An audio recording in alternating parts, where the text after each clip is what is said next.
many of y'all hate laundry? Who hate laundry? Who got clothes right now that is sitting either in a bed, depending on some of us, we have, I'm sorry, I done got excited telling the story and I done moved the camera. Some of us, we got laundry right now. We got laundry right now that's probably on the bathroom floor that we need to get up, take it up there to the washer, and we need to put it in the washer and wash this stuff and fold it. But guess what we do, y'all? We let that laundry pile up. And then we look at it and say, we need to go wash. But then where we go? Walmart. And then Walmart got that $5 and then what we go do? Get some more clothes, right? And the clothes continue to pile up. But let me tell you something.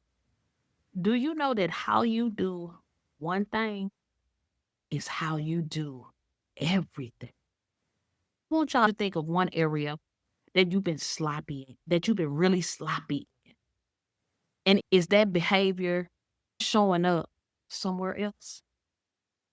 If it's showing up somewhere else, I want you to be honest in the chat. Just put a 1 in the chat. Just put a 1 in the chat. All right. She said 1. I'm putting a 1 too. We put a 1 in the chat. I see some 1s and I see folks on Facebook and YouTube, they giving me some 1s in the chat. They like, yo, that's me, hell. That's showing up in some other areas. And let me tell you why this matters. Because people think like habits are just personal quirks, but really they are patterns. Everybody put patterns in the chat. Those patterns don't know how to stay in one lane either, right? They bleed into every area. We're procrastinating with our laundry. We're procrastinating having those conversations. We're procrastinating posting on our social medias. We're procrastinating starting to do something. We are procrastinating making the phone call, following up, checking to make sure that person who said call me back next week, and we ain't sit up there, followed up, and called them back next week like they let is. Your habits also reveal your beliefs.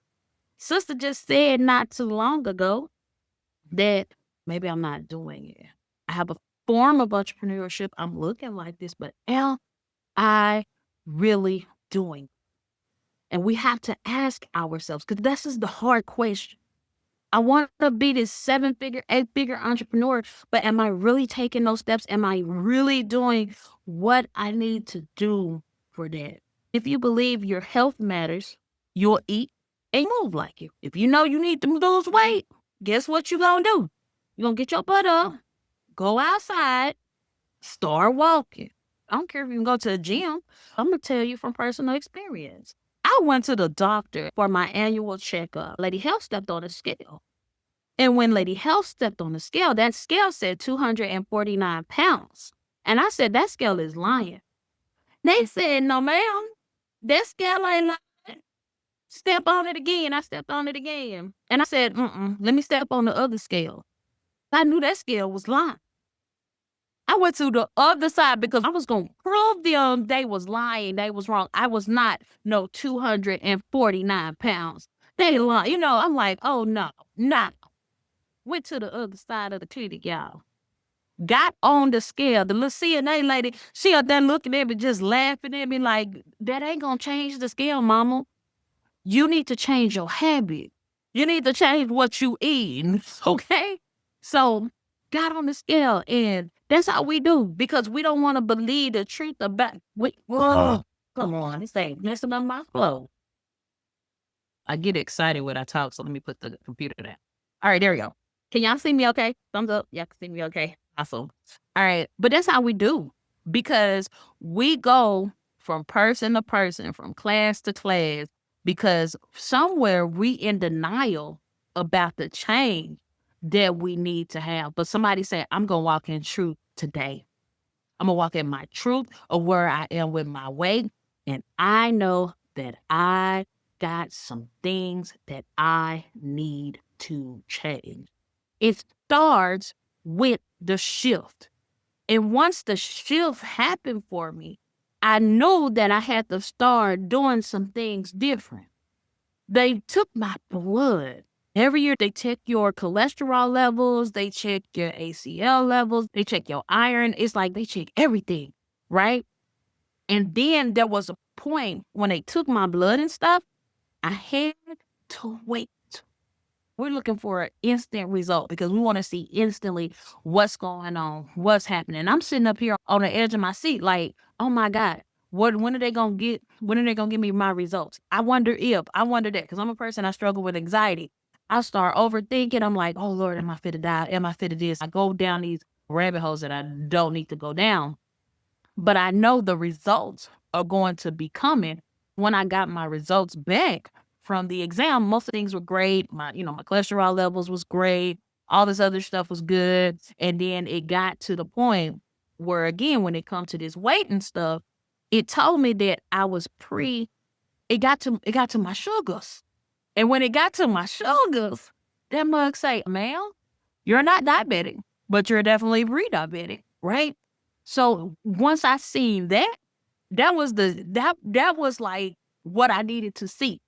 And some of us, we got to see some things we have to see some things before we start making changes. But I don't want that to be you and your business. I don't want you to have to struggle so bad and so hard that you just got to see it in order to start making that change. I want you to begin to make your changes now. Because even though when I got my results back, I'm pre-diabetic, I already knew when I stepped up on that scale, my butt was big and I need to lose some weight. I know I need at least to lose by 20 pounds, 20, 30 pounds, but I knew that. However, when I got the blood results back and that blood results said that I was pre-diabetic and I know that diabetes run in my family, I was like, God, thank you for the opportunity so I can get it right. And God has given each and every one of you an opportunity to get your personal lives right, to get your businesses right, to get your 501c3s or your nonprofit organizations, to get those right. Excellence is a decision before it's a result. When I got these results, when I knew that there were certain things I need to change immediately, I started switching stuff. It didn't mean I couldn't have no steak because steak is good protein and you can process that protein really good, right? It didn't mean I couldn't have a steak. It didn't mean I couldn't have a burger, but I did have to watch my sugar intake. Those patterns I had to change because if I didn't change, there would be my death, right? And if you could do something that could prevent your death, would you do it? If you can change that old stinky pattern, even when we get stressed and anxious, I know for me, I will eat cookies and all types of foolery. I can change that habit, that pattern. Change comes, and like I said, excellence is a decision before your results. I want you guys to make a decision in your business, in your personal lives of excellence. Because once you say, I am going to present excellence, I am going to give excellence, the floodgates are going to be open. Each of you have an excellent business. That's all I heard today. Excellent is a decision before your results. Some of you are getting a glimpse of results. We're getting a glimpse of it.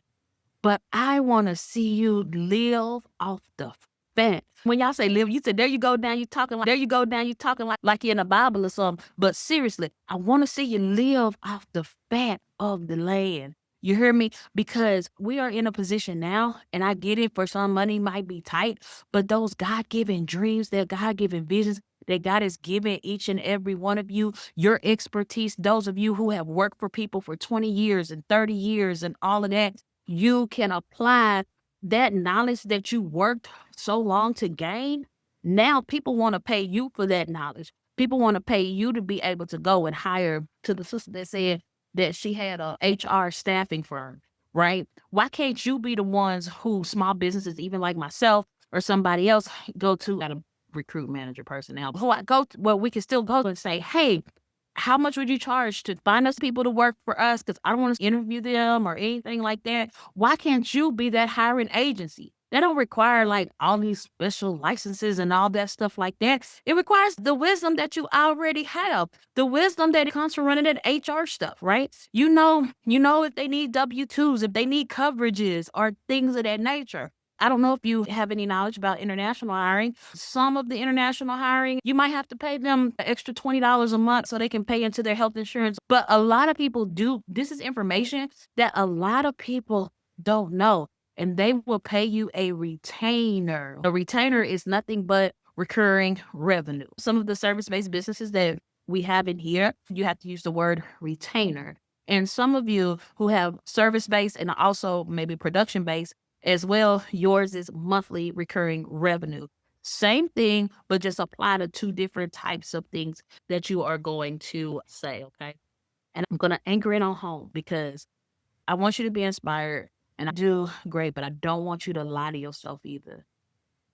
I want you to know that your patterns are affecting everything that you do. And tonight, you're strategically placed here because the pattern has to change. I gave you the example of myself and all that laundry. I'm going to go home and put it in the washer. But that laundry piles up. If we begin to look at our lives, there are other things piling up that we just haven't taken care of. I want you to get that thing, whatever those things are, and somebody say, clean up. Put that in the chat. Clean up those habits, clean up the procrastination, start clearing the way. Because if you don't clean up that stuff, you can't get new stuff because you got all that old stuff that's there. You don't clean up your spending habits, you can't get new money because you can't keep it. You hear what I'm saying? You not cleaning up your customers, you can't get new ones because you can't even manage the ones that you got. Let's be real. Clean it up. Clean up. Y'all put it in there. Clean up. Because excellence is a decision before the results.